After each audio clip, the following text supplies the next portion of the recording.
कैबल्य आसीगले सत कथा जना पड़ तम मुंड तलक हो कैबल्य बाबा मुझे डाकिले बहु कहते तू कुआड़े तुलसी कूल मुंड न रखिले ते निद होनी से खुआई नदेले तो पेट पुरुनी ए कथा शुणी मत बहुत खराब लगुच कैबल्य ए बाबा कहीदे कहीदे ए सब मिछ बोली कहीदे कहीदे नहीं बाबा भाउज जहाँ कहते सत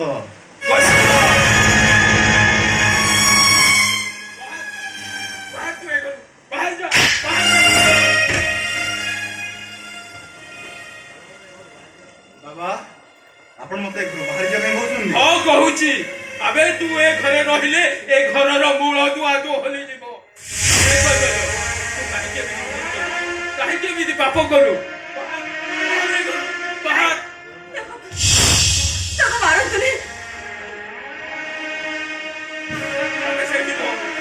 तम भली गोटे चरित्र ना कोल मुंड रखी शोब मुझे छाड़देवी बाबा आपण तो मत भूल बुझी सारे आपन गोटे कथा पचारि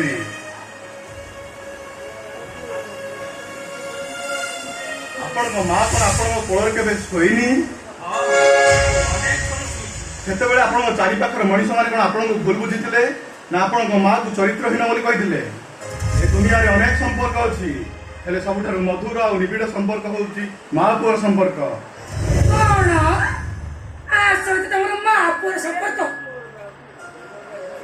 ईश्वर को डाकुची भाउज सबु जन्म मत ये कलंकिनी माँ मिलू जहाँ मुझे दिन में थे नुह 1000 थर माँ बोली डाकिबी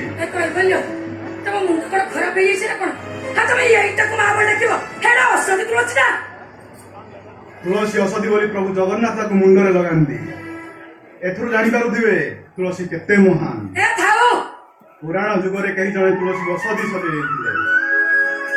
तथापि से परीक्षा पास कले निकिति रे गोटे पटे कृष्ण आ गोटे पटे 8 जन राणी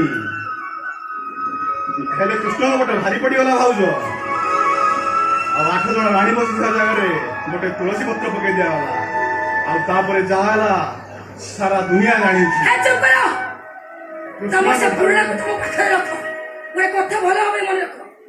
आज ये घर गोटे फाइनल डिसीजन हम से डिसीजन टा होची ये घर तानी रहिबो नहले तुलसी रहिबो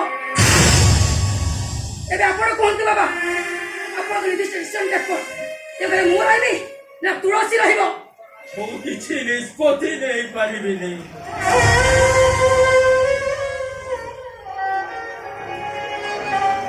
निष्पत्ति नहीं पारे बापा घर मु रवि दिने थिली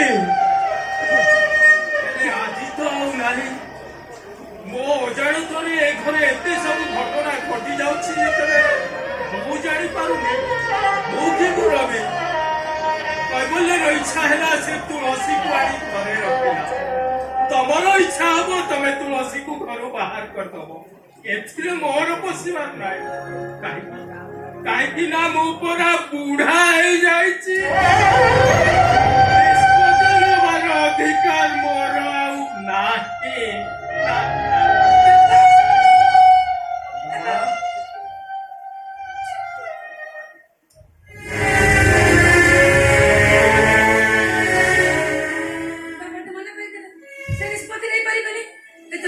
निष्पत्ति नेबी मु बापा तो चली गले तम बड़ भाई की न डाकिले तुलसी कने शांति रे बाहर परिबो टिके नु मु डाकी दउछि निर्मल्य जल्दी आस निर्मल्य प्रेम करे भाई डाकी नहीं प्रेम नहीं वर्तमान मु डिसीजन लेबा जाउछि आ से डिसीजन टा होछि तुलसी कैबल्य ए घर बाहर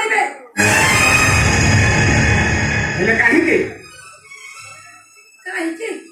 तुम आखिर बड़ा कोंटा के जाइछि हां घर ता होटल बनै सलानी तापर कोच काहे के हेबा कोठाई रूम में तो पसु छथि खाउ छथि पिउ छथि सेठी आउ कोन कोन करछथि हम देखु छे सेठी भाई मो कहूछि से दी जणे ए घर बाहर दे सबुठी मुंड बुझिबा को बना हे गला परे ଏଇଟା ହଉଛି ମୋ ଶେଷ ଠିକଣା। ତୁ କହିଲୁ ମୁଁ କୁଆଡେ ଯିବି? ଥାଉ ଆଉ ଅପବେଳେ ତେଲ ମାରିବା କିଛି ଦରକାର ନାହିଁ। ମୁଁ ତ କିଛି କଥା ଶୁଣିବିନି। ତତେ ଠିକଣା ବଦଳିବାକୁ ପଡିବ। ନାଇଁ ବାପା, କେମିତି ମୋ ଠିକଣା ବଦଳାଇ ଦେବି? କେମିତି ମୁଁ ମୋ ପୁଅକୁ ଛାଡି ଚାଲି କହିଲା କନା ପୁଅ, ତମେ ମା ପୁଅ। ତମେ ମା ପୁଅ, ତମେ ମା ପୁଅ ନାଟକ କରୁଛ। ଅପା ତୁ ପୁଣି ସେଇ କଥା କହିଲୁ? କୋଉ କଥା କହିବି? କୋଉ କଥା କହିବି? ମା ପୁଅ ଗୋଟାଏ ରୁମ୍ ଭିତରେ ବସିକି ରୁହନ୍ତୁ। ହେଇ ତମକୁ ଡାକିଲି କଣ ଖୁଣ୍ଟ ହେଇ ଠିଆ ହେବାକୁ? ଏବଂ କହିବା କଥା କହୁନ।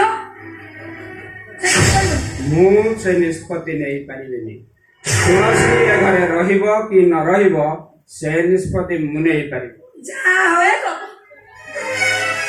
ତୁ ଏ ଘରୁ ବାହାର କରିଦେ ନା। ତୋ ଦାଦା ଖୁଡିଙ୍କ ବିଷୟରେ କିଛି ବି କହିବନି। ଦେ ସବୁଠି ମନା ହେଇଗଲା ପରେ ଏଇଟା ହଉଛି ମୋର ଶେଷ ଠିକଣା। ମୁଁ ମୋ ପୁଅକୁ ଛାଡି କୁଆଡେ ବି ଯିବିନି। ତୁ ଜମା ବ୍ୟସ୍ତ ହନି, ଜମା ବ୍ୟସ୍ତ ହନି।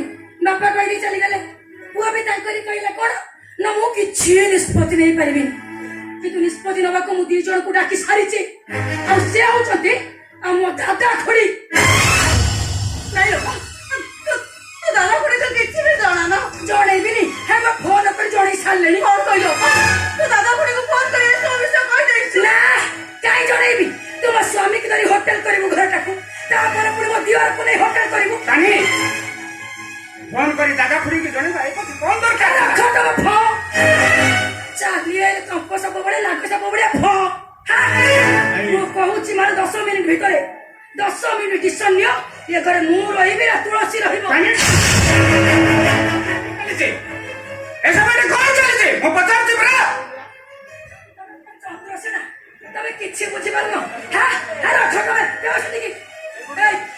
ଭଲରେ କହୁଛି ମା କୋଉଠି ବାହାର, ତା ନହେଲେ ସେଇଟାକୁ ବିଷ ଦେଇକି ମାରିଦେବି। ତମେ ମୋ ମା ତମେ ବି ବାଦ ପଡିବନି, ତମେ ବି ବାଦ ପଡିବନି। ତା ସହିତ ତମକୁ ବି ବିଷ ମାରିଦେବି। ମୁଁ ବି ବିଷ ଦେବା ତ କଣ ତମେ ଦି ଜଣ ମଣିଷକୁ ବିଷ ଦେଇ ମାରିଦେବାକୁ ଚାହୁଁଛ? ହେଲେ ତମେ କଣ ମଣିଷ ମାରିବାକୁ ଠିକା ନେଇଛ? ଠିକା? ହଁ ମୁଁ ଠିକା ନେଇଛି। ଶୁଣ, ଠିକା ନେଇଛି ମାନେ ଏ ଘରୁ ବାହାରିବେ। କିଏ ଦେଇଛି ସେ ଠିକା? କାହା ସହିତ ତମେ କଣ୍ଟାକ୍ଟ ସାଇନ୍ କରିଛ? କୁହତାନି କାହା ସହିତ ତମେ କଣ୍ଟାକ୍ଟ ସାଇନ୍ କରିଛ? ମୋର ସାଇନ୍ ଦରକାର ନାହିଁ। ଏ ଘରୁ ବାହାର, ତୁଳସୀ ଏ ଘରୁ ବାହାର। କାଇଁ ଆମେ ଏ ଘର ଛାଡି ଚାଲିଯିବୁ? ମୁଁ ମୋ ପୁଅକୁ ନେଇ ଏ ଘର ଛାଡି ଚାଲିଯିବି? ଯେତେବେଳେ ଭାବିଲେଣି ମତେ ବିଷ ଦେଇ ମାରିଦବୁ, ମୋ ପୁଅକୁ ବିଷ ଦେଇ ମାରିଦବୁ, ଆମେ ବି ଏ ଘରେ ରହିବୁ। ଏ ତାନି କଣ? ମୋ ଭାଇକୁ ମୁଁ ପିଲାଟି ଦିନରୁ ଜାଣିଛି। ଆଚ୍ଛା ଚନ୍ଦ୍ରର ବି କଳଙ୍କ ଥାଇପାରେ, ହଁ। ହେଲେ ମୋର ଏ ଭାଇ ଦେହରେ ଟିକେ ବି କଳଙ୍କ ନାହିଁ। ନାଇଁ ମୋ ଭାଇର ପୁରୁଷତ୍ୱକୁ ମୁଁ ଭଲ ଭାବରେ ଜାଣେ। ଭାଇ ହେଲେ ଫିଆଲ କାହିଁକି? ଯା ଯା କହୁଛି ଏଠୁ ଶୀଘ୍ର ମୋ ଘରକୁ ଚାଲିଯାଅ। ମତେ ସାମ୍ନାରେ ଚାଲିଯାଅ, ନହେଲେ ମୋ ହାତଟା ବି ତମ ଉପରକୁ ଉଠି ଯାଇପାରେ। ଚତୁର୍ଥୀ ରାତି ଭୁଲିଗଲଣି? ଏଇ କହିପାରିଲ ଭଲରେ କହୁଛି ଘରୁ ବାହାର, ଘରୁ ବାହାର କହୁଛି। ଆଉ କିଛି କରିବା ଦରକାର ନାହିଁ। ମୁଁ ଚାଲିଯିବି ନିଶ୍ଚୟ ମୋ ମାକୁ ନେଇକି, ହେଲେ ଗୋଟେ ଜିନିଷ ନେଇଯିବି।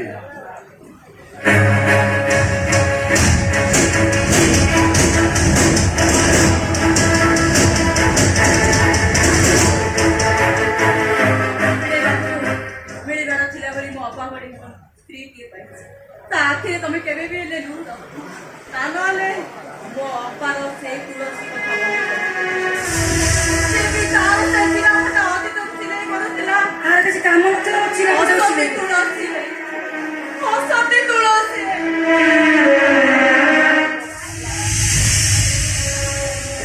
ଠିକ ଅଛି, ଜଣ ପରେ ଜଣେ ଏ ଘରୁ ସମସ୍ତେ ଚାଲିଗଲେ, ହେଲେ ବାକି ରହିଲି ମୁଁ। ହେଲେ ମୁଁ ଅପେକ୍ଷା କରିଛି ସେଇ ଦିନକୁ ମ୍ୟାଡାମ। କୋଉ ଦିନ ମତେ ଘରୁ ଯିବାକୁ ହବ।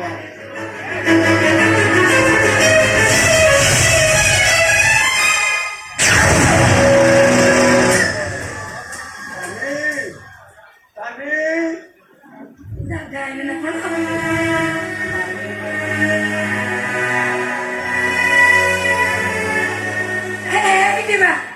ମୋ ଦାଦା ଖୁଡି ଆଇଲେଣି